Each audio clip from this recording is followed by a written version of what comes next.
Faltando 7 dias para se aposentar, o detetive William Somerset, interpretado por Morgan Freeman, se depara com um último caso, um assassino em série que está matando suas vítimas, se baseando nos 7 pecados capitais. Somerset, junto de um detetive recém-transferido, David Mills, interpretado por Brad Pitt, decidem juntos investigar este caso, de preferência antes de Somerset se aposentar.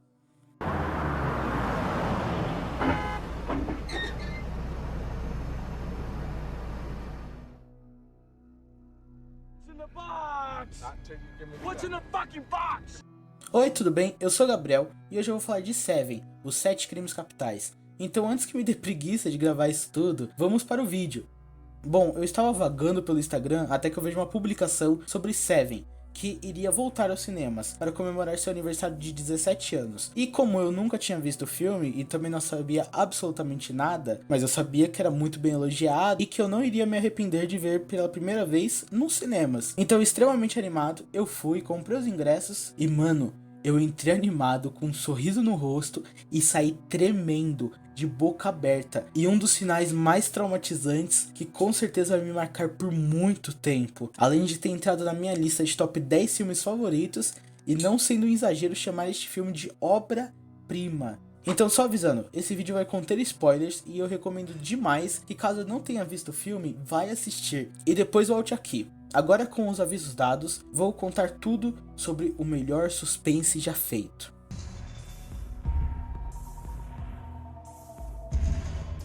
Andrew Kevin Walker, recém-formado em cinema, com dificuldades para achar um emprego, decide se mudar para Nova York, se deparando com uma cidade apática, cheia de criminalidades, uma cidade fedida e cinzenta. Assim, odiando a cidade, mas continuando nela por saber que ali seria seu único lugar que ele poderia futuramente se tornar alguém na vida. O escritor sabia que as produtoras estavam em busca de um filme com premissas simples, pois supostamente venderiam muito mais. Então foi junto de seus sentimentos e a vivência em Nova York que um filme com a sinopse tão simples nasceu. Um thriller de um detetive veterano que odeia sua cidade e o detetive jovem, os dois resolvendo um crime de um assassino em série. Algo simples, mas não se deixe enganar, até mesmo um filme com uma premissa tão simples pode ser o mais genial dentro de um gênero. E assim, Seven se tornou um dos melhores suspenses de todos os tempos. Lançado em 1995, com o roteiro de Andrew Kevin Walker e direção de David Fincher, mesmo diretor de A Rede Social, O Curioso Caso de Benjamin Button, o excelente Clube da Luta e o mais recente The Killer. Durante um caso, o detetive Somerset acaba conhecendo David Mills, que em sua primeira conversa os dois já se estranham. Afinal, Somerset odeia aquela cidade, enquanto Mills lutou para morar naquele lugar que Somerset julga como podre. Primeiro capítulo, Gula. David e Somerset são chamados para uma cena de um suposto crime, um homem extremamente obeso que estava morto em cima de um prato de macarrão. De início, Mills acha que foi uma morte de ataque cardíaco por conta de sobrepeso. Porém, William vê as mãos e os pés da vítima amarrados com arame, e ao levar o corpo ao legista, descobrem marcas de armas pressionadas na cabeça do homem, além de ter inflamações pela garganta e estômago, e a causa da morte ser hemorragia interna. Após estas informações, os detetives vão até o capitão da polícia contar sobre o crime, e que alguém obrigou o homem a comer a comida, e o excesso de comida ingerida ocasionou na hemorragia interna que o matou. O vídeo vai ser dividido em algumas partes, nomeado com ordem que os pecados capitais aparecem no filme. Junto de cada parte, eu também vou colocar uma curiosidade para acrescentar informações a vocês. Então, a primeira curiosidade. Quando os detetives chegam ao local do crime, David Mills questiona sobre a vítima e se ele estava morto, ficando revoltado com os policiais que deram um corpo como morto sem nem antes checar os sinais vitais, o que ocasiona no único jumpscare que o filme terá mais para frente. Segundo capítulo, Ganância. No dia seguinte, David é chamado para solucionar um caso em que um assassino matou um advogado e escreveu Ganância no chão de um apartamento luxuoso com sangue, além de um óculos desenhado com sangue no retrato de uma mulher do advogado, como se ela tivesse visto algo. Logo após isto, o capitão da polícia pede que William investigue melhor o caso do homem, pois acha que pode ter alguma coisa relacionada com o caso do advogado, em que William vai à cena de crime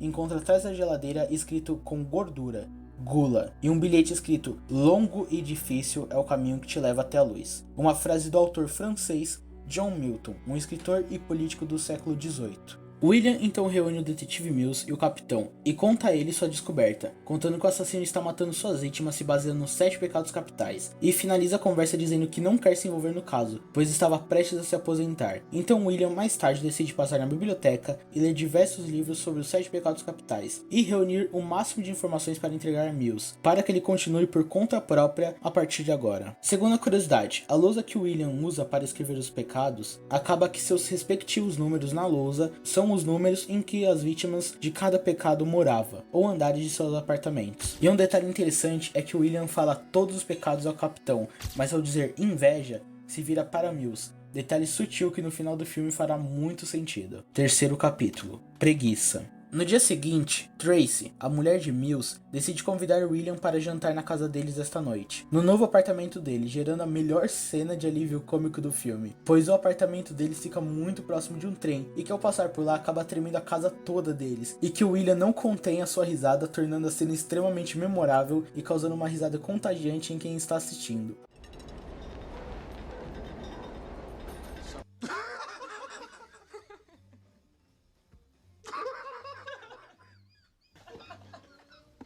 Além de ser a única cena que você vai ver os personagens rindo de uma forma tão genuína e despreocupada, como se fosse um checkpoint, um descanso tanto para os personagens quanto para o espectador, que não fazem ideia do que está por vir. Após o jantar, os detetives decidem dar uma olhada nas fotos tiradas na cena do crime do advogado, e lembram da foto da esposa do advogado, que estava desenhado um óculos. Então na mesma hora decidem ir à casa da mulher, mostrando as fotos e perguntando se ela vê alguma coisa diferente nelas, em que ela se mostra extremamente abalada com a morte do marido, mas que se recompõe e diz a eles que o quadro na parede estava de cabeça para baixo. Então os dois vão direto para a cena do crime e descobrem que havia digitais na parede atrás do quadro, e que estas digitais formam a palavra ajude-me, e após analisar as digitais por horas, eles descobrem que as digitais vêm de um homem chamado Theodore, com graves problemas mentais, e cometeu assaltos, venda de drogas e tentou se relacionar com uma menor. Então a polícia vai direto para a casa de Theodore, encontrando um apartamento cheio daqueles cheirinhos para o carro, e encontram Theodore já sem vida na cama, com a palavra preguiça escrita na parede, e tinha fotos ao lado do corpo que mostrava que provavelmente Theodore estava preso à cama há mais de 1 ano. E ao se aproximar, os policiais levam um susto, pois o homem ainda estava vivo, e temos a única cena de jumpscare, porém extremamente trabalhada e sendo mais memorável que diversas cenas de jumpscare de filmes de terror que só se apoiam nisto. Enquanto os detetives estavam conversando, um fotógrafo surge e tira fotos de Mills, o irritando e agredindo o jornalista e o expulsando,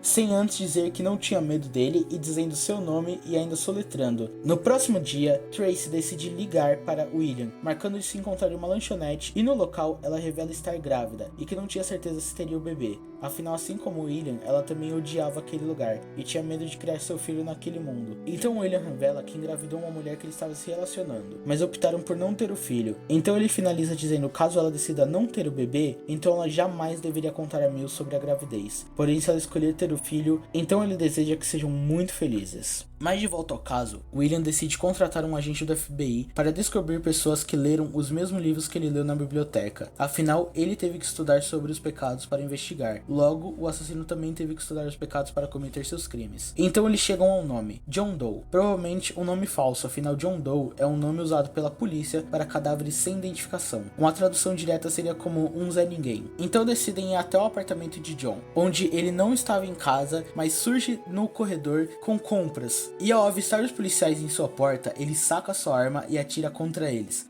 em que Mills corre atrás do homem até um beco, onde é atacado na cabeça e fica desnorteado. Então o assassino coloca uma arma na sua cabeça, mas decide fugir ao invés de matar Mills por algum motivo.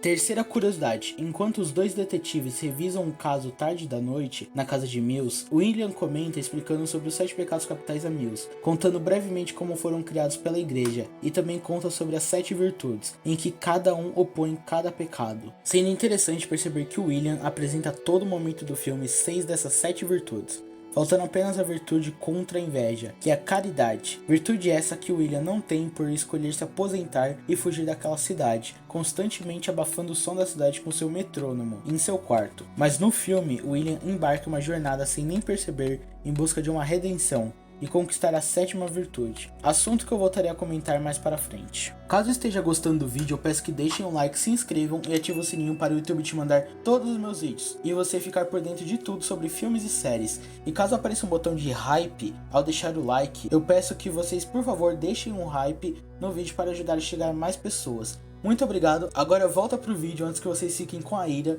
por conta da minha mendigagem. 4º capítulo, Luxúria. Os detetives voltam ao apartamento de John, em que Mills arromba a porta, mesmo com William dizendo para não fazer isso, mas ele facilmente contorna a situação pagando uma moradora do prédio para dizer que a porta já estava arrombada antes, e que ela havia chamado os dois para ajudá-la. Assim, entrando sem problemas no apartamento, e lá eles encontram um macarrão utilizado na primeira vítima, os dedos cortados de Theodore para digitais, além de diversas fotos das vítimas, mas em meio a tantas fotos, uma se destaca, a foto de Mills, a mesma foto que o jornalista tirou dele durante a cena do crime de Theodore, ou seja, o assassino estava na frente deles, ainda tirou foto de Mills, e o pior, o detetive havia dito seu nome e ainda soletrado para o suposto fotógrafo, o colocando em uma enrascada sem nem ter percebido, afinal nem passa pela cabeça dos dois que o assassino sabe o nome de Mills e pode fazer algo contra ele. Então eles chamam a polícia, e os legistas dizem que não há digitais pelo apartamento todo, e na mesma hora o assassino liga para o apartamento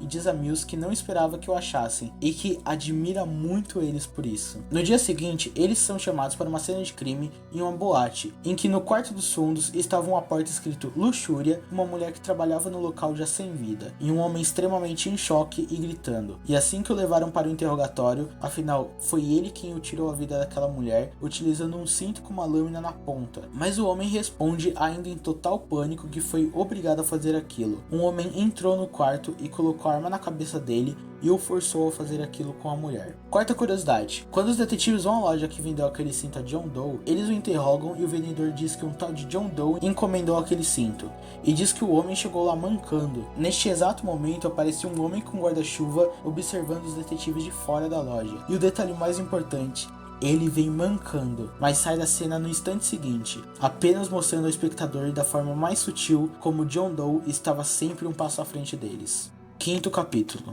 Orgulho. No mesmo dia, mais tarde, eles decidem ir a um bar, chateados com o caso por conta do assassino sempre estar um passo à sua frente. E durante a conversa, William diz sua visão sobre aquele lugar e sobre o mundo. Eles vivem em um mundo que é mais fácil roubar que lutar para ter suas próprias coisas. E um mundo que a recompensa é bem maior para quem é ruim do que para quem é bom. Enquanto Mills acha que o assassino é apenas um louco e que a sociedade não tem culpa nenhuma pelo comportamento dele. E chega a comentar sobre a aposentadoria de William, e que David diz: "Não acho que está parando de acreditar nas coisas que diz, não acho. Quero acreditar nelas porque está desistindo." Então os dois voltam para suas casas, porém William não consegue dormir. E decide pegar seu metrônomo que ele usava para abafar o som da cidade barulhenta e o joga longe, o quebrando, simbolizando que o personagem está voltando a se importar com as coisas e parando de abafar o som da cidade e decidindo escutá-la, no início de uma redenção. No 6º dia, os detetives são chamados para mais uma cena de crime, de uma modelo, mas diferente dos outros assassinos, este John Doe deu uma escolha à mulher. A primeira era dele desfigurar a modelo,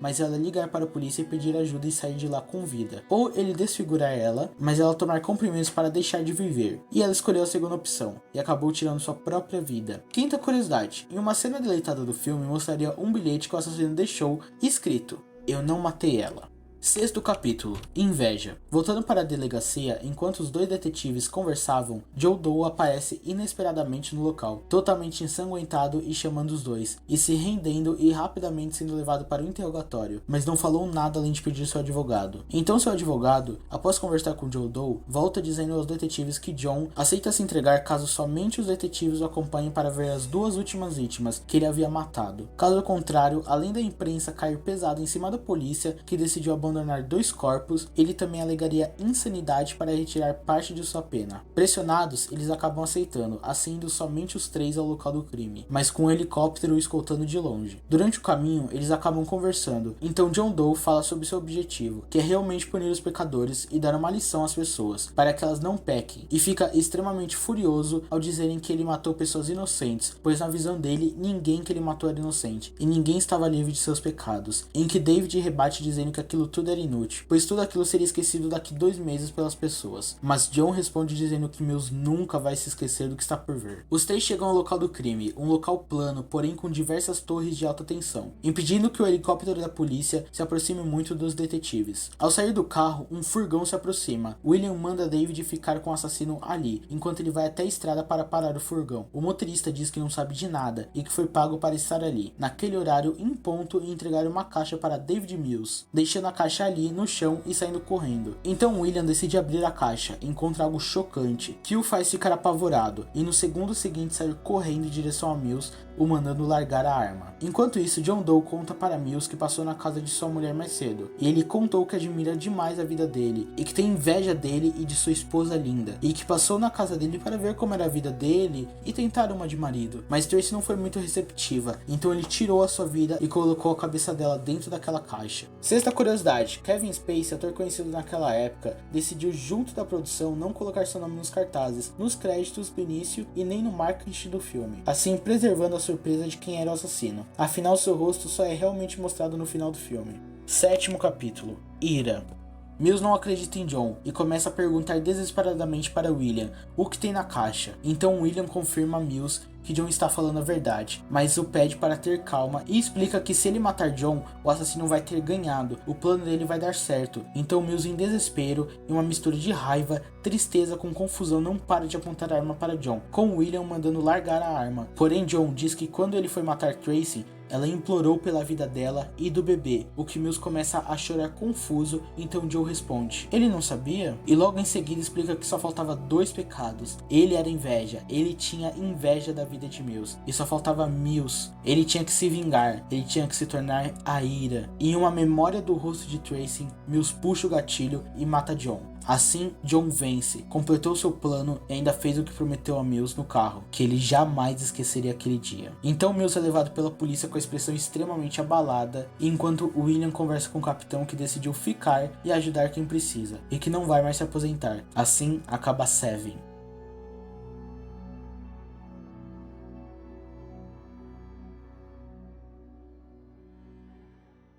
Sétima e última curiosidade. Durante uma entrevista, Brad Pitt explicou que sua condição para permanecer no projeto era que a cabeça continuasse na caixa, e que Mills atirasse em John. Caso o final fosse alterado, Brad Pitt abandonaria o projeto para preservar uma parte essencial do filme, que segundo ele, mostra realmente a personalidade de Mills. O arco de redenção de William Somerset. Dito anteriormente, enquanto os detetives revisam o caso, William diz: os pecados eram usados em sermões medievais. Eram 7 virtudes e 7 pecados capitais, usados para dar lições. Esse detalhe passa muito despercebido, afinal eles não voltam mais a comentar sobre isso no filme. Mas pesquisando melhor, eu descobri que para cada pecado existe uma virtude. Ou seja, para a gula temos a temperança, para a luxúria a castidade, a avareza a generosidade, soberba a humildade, preguiça a diligência, ira a paciência e por fim inveja opondo a caridade. Essas virtudes se expressam em uma única pessoa, William Somerset, que tem 6 dessas 7 virtudes. Homem calmo, não tem relacionamento há anos por razões emocionais, um homem generoso e mesmo com tanta experiência continua sendo humilde, além de não medir esforços para fazer seu trabalho e ter muita paciência em seus casos. Restando apenas uma virtude, a caridade. Afinal, desde o início do filme, William quer apenas fugir daquela cidade imunda, colocando seu metrônomo para não ouvir a cidade barulhenta e não ligar mais para a violência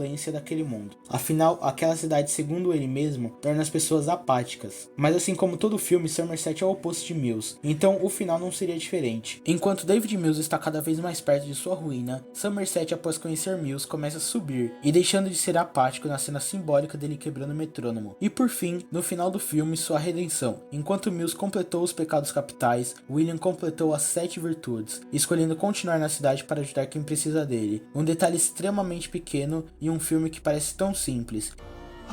Já sei onde é que isso vai dar. Bruce, eu sou Deus. E que eu deixo os créditos para o canal Entre Planos, que fizeram um vídeo sobre isso. Afinal, o detalhe é tão sutil que nem mesmo eu peguei. Uma curiosidade interessante é que a caridade, a virtude que resta para William, ela opõe a inveja, o pecado de John Doe. E durante uma cena do filme, William comenta a Mills falando o porquê o assassino é tão perigoso. E um dos motivos era a paciência, uma das 7 virtudes, e que ela opõe a ira, pecado de Mills. Atualmente no 20º lugar da lista de 250 melhores filmes do IMDb, Seven se mostra revolucionário, uma premissa extremamente simples e fácil de se comprar, mas vemos que sua complexidade está oculta em detalhes de um filme tão sutil. Um dos finais mais marcantes da cultura pop, atuações extraordinárias, principalmente de Kevin Spacey, que está ridiculamente incrível, expressando sua psicopatia e deboche em uma atuação tão sutil, mas que grita ao público a sua maldade, sendo ganhador do prêmio MTV Movie Award de melhor vilão em 1996, com um roteiro redondinho que não se perde em nenhum momento, e considerado por muitos o melhor filme de suspense já feito até agora. E não é exagero chamar este filme de obra-prima, e é Seven que eu abro o possível novo quadro no canal, Obra-Prima, em que eu falo tudo sobre o filme, contando curiosidades e como foi a produção do filme. Espero que tenham gostado, afinal esse estilo de vídeo é um trabalho gigantesco. E você, já viu Seven? Conseguiu ver nos cinemas? O que acha do filme? Me conte tudo nos comentários, vou tentar responder todos. Muito obrigado por terem ficado até aqui e tchau!